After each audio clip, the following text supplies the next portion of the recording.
আমার আপনাদের প্রায় সকলেরই এক পরিচিত রেসিপি হলো এই পটল চিংড়ি, যেটা কিন্তু আপনারা ইউটিউব, ফেসবুক, বিভিন্ন সোশ্যাল মিডিয়াতে খুব সহজেই পেয়ে যাবেন। কিন্তু খুব সহজ পদ্ধতিতে কিভাবে এই পটল চিংড়িটা আপনারা রান্না করবেন এবং খেতেও হবে ভারী সুন্দর, তার জন্য কিন্তু আমার রেসিপিটি আপনাদের অবশ্যই ফলো করতে হবে।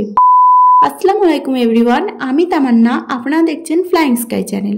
আজকের রেসিপি পটল চিংড়ি।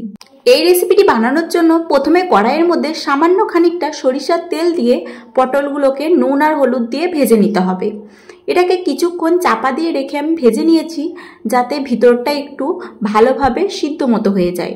তারপর অল্প খানিকটা তেল দিয়ে আলুগুলোকেও ভেজে নিয়েছি।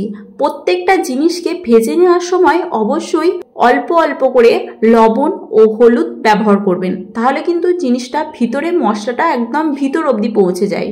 এভাবেই কিন্তু আলুগুলোকেও ভেজে তুলে নিতে হবে।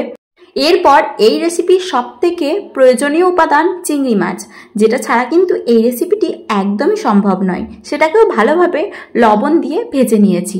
তারপর এটাকেও তুলে নিতে হবে। আর সমস্ত উপাদানকে একদম কড়কড়ে করে ভাজলে হবে না, হালকা হালকা করে ভেজে তুলে নিতে হবে। তারপর কড়াইয়ের মধ্যে সামান্য খানিকটা তেল দিয়ে পেঁয়াজটাকে লাল করে নিয়েছি। তারপর তার মধ্যে সমস্ত মশলা দিয়ে নেব, যেমন আদা রসুন বাটা, লবণ, লঙ্কা গুঁড়ো, জিরা গুঁড়ো, হলুদ, সমস্ত মশলাগুলোকে একে একে দিয়ে নিতে হবে। সমস্ত মশলা দিয়ে দেওয়ার পর সবশেষে দিতে হবে 2টি এলাচ। এলাচটা আমি এখানে ব্যবহার করেছি ঠিকই, তবে এটা কিন্তু অপশনাল।